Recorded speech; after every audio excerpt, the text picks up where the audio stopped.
Yang kedua tak jawab dulu. Ketika kita punya orang tua yang punya hutang, jadi yang dibahas Nabi itu hutang dulu. Itu karena hak adami. Hak adami itu tuntutan. Jadi kalau dalam kitab fikih itu ada istilah haqqu wa mabniun alal musamaha wa haqqul adami mabniun alal musyahah. Jadi kalau hak Allah itu Allah lebih rileks. Karena Allah itu tidak butuh disembah, tidak butuh dipuja-puja. Allah sudah terlalu besar. Al-Qayyum sudah besar sendiri. Sehingga Allah itu mudah, ngabaikan haknya itu mudah. Tapi kalau hak adami, bawaan manusia itu kalau hartanya dibawa orang itu ingat terus. Sehingga harus diselesaikan. Maka Nabi kalau mau mensolatkan danya, tanya punya utang enggak? Tapi kalau orang itu misalnya enggak sholat atau apa itu Nabi masih ringan. Yang ditanyakan imannya.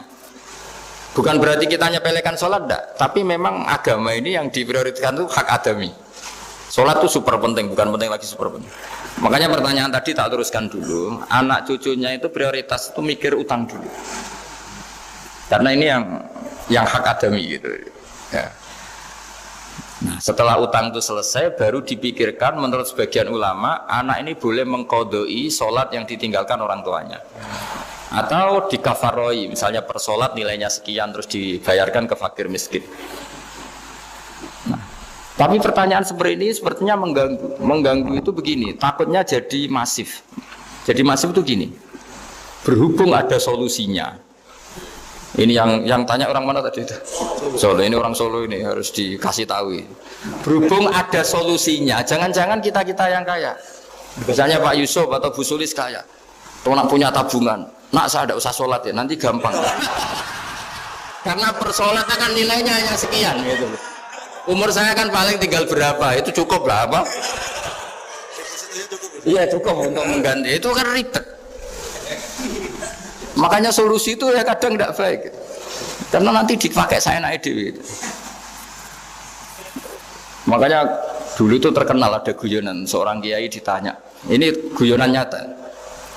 Pak Kiai, katanya Kiai itu orang suci, tapi kadang-kadang kok maksiat juga. Si Kiai ini jawabnya ngawur sekali. Justru yang boleh maksiat tuh Kiai, kamu nggak boleh. Terus kenapa Pak Yai? Dia tahu caranya tobat, kamu nggak tahu. Jadi yang melanggar hukum itu kan yang pakar hukum, tahu itu, tahu ilmunya. Cara melanggar tapi nggak bisa dipidanakan. Punya penghapusnya Gus ya? Punya penghapusnya, itu kan ribet. Artinya gini ya, yang orang Solo tadi, kalau kadung terjadi orang tua kita ada sholat, saya ulang, kalau kadung terjadi orang tua kita ada sholat, atau pernah meninggalkan sholat, kita sebagai kiai itu punya cara, supaya yang untung tuh fakir miskin, misalnya kita fatwa dikasih fidyah atau fidah atau apa.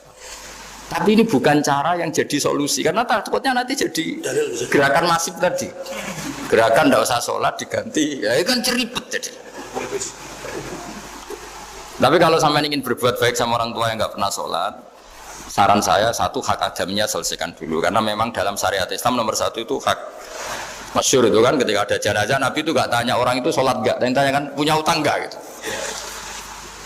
Sehingga kalau di kampung-kampung di mana-mana kalau ngelepas jenazah kan, kalau ada hak adami diambil alih keluarga supaya mayit ini ketemu Allah tanpa ada hak adami kan gitu, semuanya kan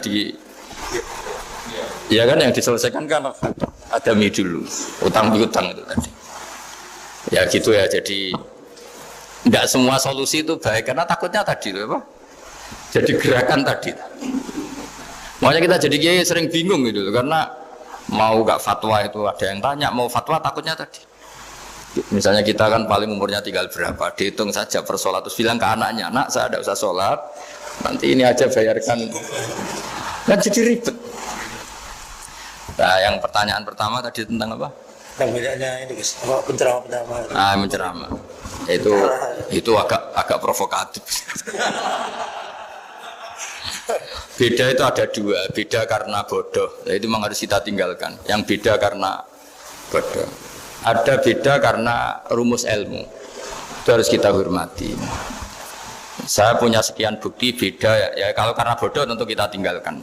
Tapi kalau karena rumus ilmu yang beda, misalnya gini, saya kiai yang lama di kota, saya akan lama kerja di Jogja. Mungkin perasaannya orang kota itu kalau ketemu tetangga, misalnya saya kiai, udahlah kalau ketemu tetangga itu gak usah tanya. Ya kalau ketemu biasa aja, tidak usah tanya, tidak usah ramah, biasa aja. Itu mungkin bagus nasihat itu di kota, karena kalau di kota itu ketemu tonggo takok badhe tempundi mau kemana itu ganggu privasi. Sehingga bagian dari kebaikan baik sama tetangga ya jangan tanya, karena itu ganggu apa? Privasi. Tapi kalau di kampung, dianggap sombong kan nggak tanya. Nah hal-hal seperti ini itu perbedaan karena ilmu. Memang di kota kulturnya seperti itu, di kampung seperti ini. Nah itu bukan perbedaan karena kondisi muqtadul hal. Memang kondisinya berbeda. Ya kondisinya apa? Berbeda. Misalnya saya sebagai kiai kan bayangkan kiai itu suka lah ngaji ibadah. Terus kamu karena orang kota sukanya pizza terus, Gus sini Gus ayo naik makan pizza bareng kan saya malah terganggu. Kamu niatnya hormat tapi ganggu karena nah. Sehingga dulu sahabat, ini cerita sahabat, ada sahabat yang ditanya tabiin itu generasi setelah sahabat. Sifli wajah Rasulillah, tolong jelaskan ke kami wajah Rasulillah Shallallahu Alaihi Wasallam. Ini sahabatnya nangis. Oh maaf sekali, saya tuh gak pernah melihat wajahnya Nabi meskipun saya berpuluh-puluh tahun jadi sahabat. Juga gak pernah sowan Nabi. Saya sering jamaah sama beliau. Ditanya kenapa? Saya itu sungkan. Beliau terlalu wibawa. Jadi bentuk penghormatan sahabat ini kepada Nabi justru gak berani melihat wajahnya. Dan bukti penghormatan pada Nabi dia gak pernah sowan. Nabi itu punya anak, punya istri, punya cucu. Kalau sowan tuh ganggu. Jika dia cara berpikir ya itu bentuk hormatnya. Ya itu ya sah saja dia cara berpikir ditakdir begitu. Tapi ada beberapa sahabat yang justru saking cintanya sering melihat wajah Nabi, sering sowan Nabi. Itu hanya dia cara berpikir begitu. Ya kira-kira seperti itu. Jadi perbedaan itu ada dua. Ada yang karena bodoh, itu tidak kita ikuti. Tapi ada perbedaan karena pengetahuan. Ya kalau karena pengetahuan harus kita ikuti karena memang itu, ya itu kan urusan sudut pandang. Dulu ketika Mekah dikuasai Sayyidina Umar, setelah Fathu Mekah dan Umar sudah kuat betul, itu banyak sahabat yang dulunya orang Mekah. Itu sama Umar disuratin, cobalah kembali ke Mekah. Di Mekah itu kamu sholat di Masjid Haram sebagaimana 1000 sholat. Sekarang Mekah aman milik kamu, silahkan kembali ke Mekah. Tapi jawabnya sahabat itu nggak mau. Paling di Mekah hanya dapat pahala 1000 sholat. Tapi kalau mengislamkan orang di daerah-daerah pedalaman itu dakbul ambiya. Ciri khas Nabi itu yang membenarkan orang itu, bukan di satu tempat. Terus sampai nambah surat ini, wa alam anal ardo lam tuqaddis ahad, dan bumi itu tidak bisa mensucikan orang.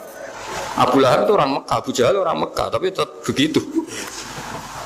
Akhirnya jenis ini berpikir, ya sudah agak di Mekah nggak apa-apa. Andai kan Mekah itu bisa mensucikan orang, nggak ada Abu Jahal, nggak ada Abu Lahab. Akhirnya para sahabat nggak kembali ke Mekah, tapi berkelana ke Syria, ke Syam. Akhirnya ada Islam di mana-mana. Tapi ada juga yang Mekah itu kota suci, harus diisi orang-orang suci supaya yang brengsek-brengsek gak di sana. Ya sudah cara berpikir begitu.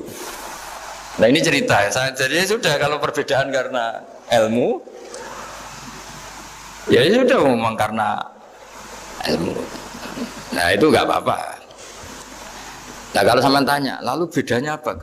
Yang beda karena ilmu karena ya lihat saja kalau dia orang pinter bacanya banyak berarti bedanya karena ilmu. Tapi kalau nggak pinter kok berbeda ya berarti karena nggak tahu.